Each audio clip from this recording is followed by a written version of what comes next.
The financial collapse was swift and brutal. In the tumultuous years of 2020 and 2021, a wave of 3D printing enterprises entered the public market through mergers with special purpose acquisition companies, or SPACs. Many financiers held immense hopes for this technology, believing it would fundamentally reshape manufacturing across countless sectors. Yet, within a mere 3 years, these aspirations would shatter, leaving behind a trail of decimated portfolios. Of the 3 largest 3D printing companies that went public via SPAC during this period, every single one has seen its market value plummet by over 95%, and each now teeters on the precipice of insolvency.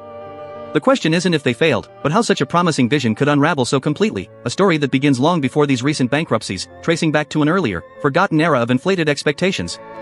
The fundamental allure of 3D printing lay in its capacity to dramatically shorten production timelines, boost manufacturing efficiency, and fabricate parts with intricate designs that conventional production methods simply couldn't achieve. Among the most fervent champions of 3D printing was Cathie Wood's ARK Invest. In 2016, the firm even attempted to launch an exchange-traded fund specifically focused on investing in 3D printing equities. Regrettably, this particular ETF never actually launched. However, reflecting the broader trend of many of Cathie Wood's investment vehicles, the broader 3D printing sector, where ARK did invest, has largely been a financial catastrophe. Since its inception, the relevant ARK funds have seen a decline of 1%. While a 1% drop might not sound catastrophic in isolation, its significance becomes stark when considering the broader market conditions. This downturn occurred during a period of immense growth for the stock market as a whole. Over the very same timeframe, the S&P 500 index surged by more than 160%. Recently, a massive data breach exposed 2.2 terabytes of information from multiple data brokers, affecting 2.5 million users. This incident potentially granted cyber criminals access to the private details of over 100 million Americans, including names, email addresses, home addresses, phone numbers, and much more. Sadly, such occurrences have become increasingly common. The truth is, if you use social media, browse the internet, or shop online, your personal information is almost certainly being tracked and subsequently sold. Websites routinely sell your data to data brokers, who then profit by reselling it to virtually anyone willing to pay. You possess the right to contact each of these hundreds of data brokers and demand the deletion of your data. However, this process is lengthy and cumbersome. This is precisely why I rely on DeleteMe, who also sponsors today's video. They handle all the work for you.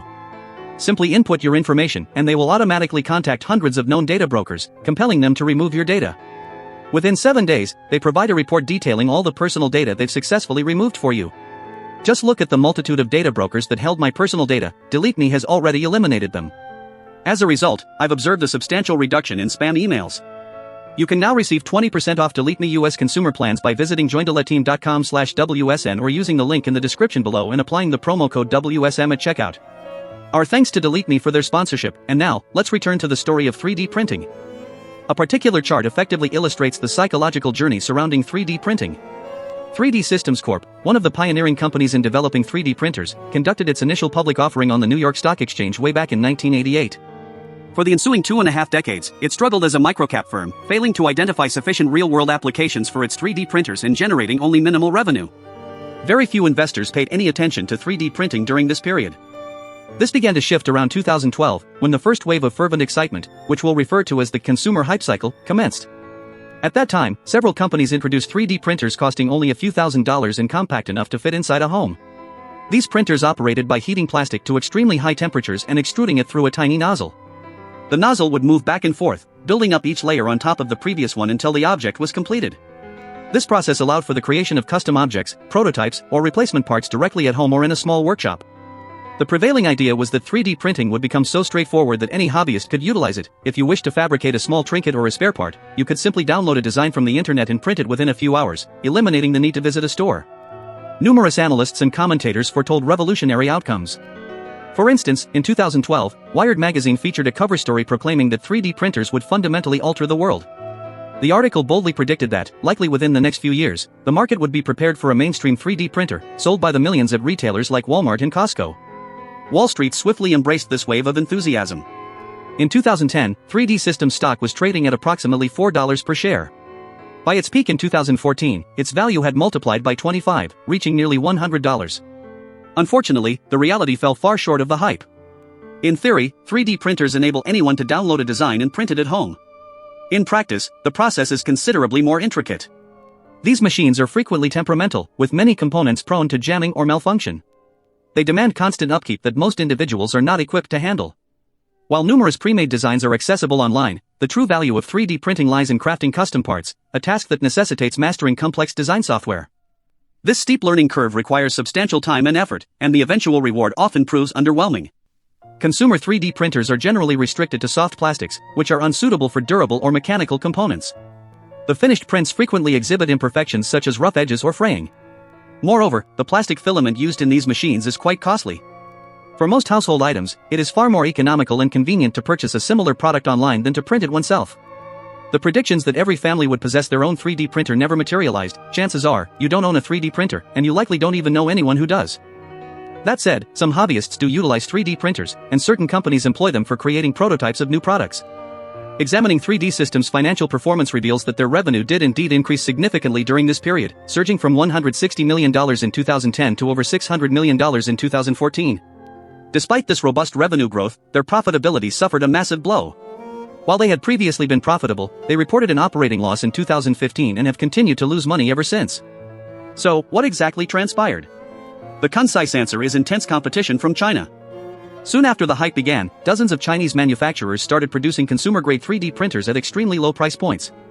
This fierce competition drove profit margins down to rock-bottom levels. You can now acquire basic 3D printers for as little as $200. Once 3D Systems began incurring losses in 2015, its stock price collapsed as dramatically as a soufflé under a sledgehammer. This marked the conclusion of the first hype cycle. By this juncture, most investors had abandoned hope for 3D printing, with one significant exception, Cathie Wood and her investment firm, ARK Invest. They perceived the recent decline in 3D printing stocks as an opportune moment to buy the dip, so much so that in the summer of 2016, they introduced a new ETF explicitly dedicated to investing in companies related to 3D printing. ARK Invest acknowledged that the average household would likely never own a 3D printer. Instead, they believed the true beneficiaries would be large industrial entities. These industrial-scale 3D printers are not utilized by hobbyists, rather, they are employed by major manufacturing corporations such as General Electric, Boeing, and Airbus. Here's a brief segment featuring ARK Invest analyst Tasha Keeney explaining this perspective. Clip of Tasha Keeney. There was this period in 2014 to 2015 where everyone thought there'd be a 3D printer in all of our houses. And that never happened. We don't think it ever will. The real opportunity for 3D printing is in industrial use cases. So markets like the aerospace industry or healthcare, for instance. Aerospace engines actually in particular have lots of complex parts. And when you 3D print them, you can actually reduce the number of parts that you need. So GE, for instance, has one part that goes into the turboprop engine. It used to be over 800 pieces, and now it's just 12 with 3D printing. And with that reduction, you also get 20% less fuel burn. 3D printing is roughly a $7 billion market today, and we think it could go to over $90 billion in the next 5 years. Cathie Wood herself also frequently emphasized the revolutionary capabilities of 3D printing in public interviews. She noted that aerospace companies like Boeing and Airbus, with gross margins typically in the 15 to 20% range, could see their manufacturing costs cut by up to 90% thanks to 3D printing, now that the FAA was approving its use. This would also reduce the weight and improve the form factors of various engineered parts. A 90% reduction in manufacturing costs certainly sounds impressive on paper. To assess the validity of ARK's bullish thesis, it's crucial to understand how metal 3D printing functions and how it diverges from traditional metalworking techniques. In conventional metalworking, the process begins by creating a mold in the desired shape of the part.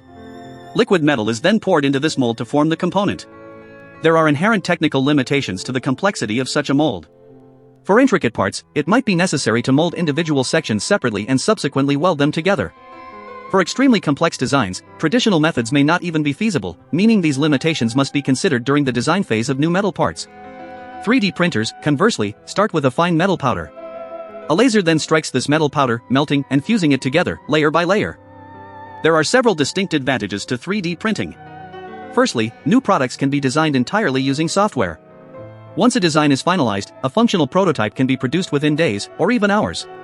Secondly, 3D printers can create designs that are far more intricate and otherwise impossible to achieve with traditional methods. While 3D printing offers certain benefits, it also presents significant drawbacks. Firstly, it is expensive. Large industrial-grade printers can cost millions of dollars, and their operation requires skilled technicians. The powdered metal they consume is also approximately 5 times more costly than standard metal. Finally, due to the method by which the metal powder is fused by a laser, the resulting product is often weaker than parts manufactured using traditional techniques. From an economic standpoint, traditional metalworking benefits tremendously from economies of scale. To produce even a single unit, a new mold must be constructed, which can be an expensive and time-consuming endeavor. However, once the mold is complete, vast quantities of the product can be churned out very rapidly.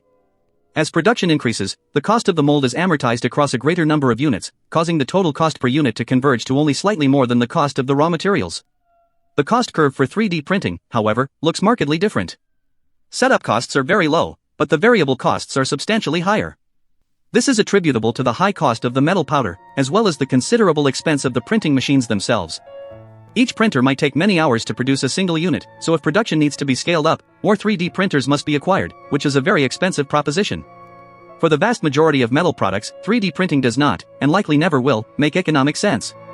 Consider, for example, an automobile manufacturer that produces hundreds of thousands of cars annually. They are clearly better served by traditional metal manufacturing methods, which benefit from economies of scale. Of course, what ARK Invest was discussing differs. Their bullish thesis hinged on high-end manufacturers, such as Boeing and Airbus. These companies produce relatively small numbers of airplanes, which require very complex metal parts. Are these good candidates for 3D printing? In 2020 and 2021, 3 industrial 3D printing companies, Desktop Metal, Velo 3D, and Markforged, went public via SPACs. All of them were initially valued at over $1 billion. These companies specialized in printing custom, complex metal parts for large industrial clients. This was precisely the type of application Cathie Wood envisioned when she launched the 3D printing ETF. Unsurprisingly, ARK invested in all 3 of these newly public companies. Unfortunately, these investments proved to be disastrous. Today, all 3 of these 3D printing SPACs have seen their value decline by more than 95%. So, what went wrong? As previously discussed, the market for 3D printed metal parts is quite niche. 3D printing only makes sense for a limited number of highly complex components that need to be produced in small quantities. In 2020 and 2021, all 3 companies initially reported impressive revenue growth. However, by 2023, they had saturated their target market, and revenue began to decline. If you recall the first hype cycle, dozens of new manufacturers entered the market, and this competition drove pricing down to rock-bottom levels. Something remarkably similar has occurred with industrial 3D printers.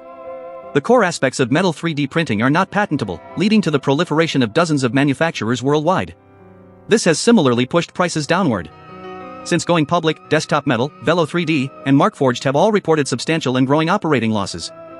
The performance of the 3D printing sector was so poor that in August of 2024, ARK Invest published a video on their YouTube channel attempting to provide an explanation. They stated that thus far, 3D printing has benefited the users of the technology more than the suppliers. They found that the 3D printing industry itself has grown slower than anticipated, and it appears that most of the value has been accruing to companies that utilize 3D printing technology. A prime example of this is SpaceX. SpaceX employs 3D printing daily to manufacture Raptor engines for its Starship. One of the key suppliers for this process is Velo 3D, which produces support-free 3D printing machines. It's clear that SpaceX significantly dwarfs Velo 3D in both size and earning potential. One factor that could potentially alter this dynamic, they suggested, is software-enabled 3D printers, machines equipped with sensors capable of collecting data on each print, which can then be transmitted from 3D printing customers back to 3D printing manufacturers.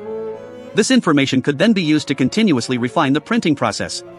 In essence, this is a very similar approach to what Tesla currently does with over-the-air updates for its vehicles. This, they argued, could establish the printer manufacturer. The fundamental issue remains that 3D printing possesses only very niche applications and is plagued by an oversupply of manufacturers. SpaceX utilizes Velo 3D as printers for certain rocket components. If Velo 3D were to drastically increase its prices, SpaceX would simply opt for a different supplier. The notion that Velo 3D could develop some magical software to resolve all its problems is a laughable attempt to cope with reality. There's an old saying that if you fool me once, shame on you, if you fool me twice, shame on me. Unfortunately, investors in the 3D printing sector did not heed this lesson. Let's revisit the first hype cycle in the early 2010s. Demand for consumer printers was massively overestimated, and too many manufacturers entered the market, leading to a collapse in profits. The second hype cycle, concerning industrial printers, followed an astonishingly similar trajectory. Demand was overestimated, too many competitors emerged, and profits plummeted. To be clear, 3D printing has indeed proven valuable in specific industries.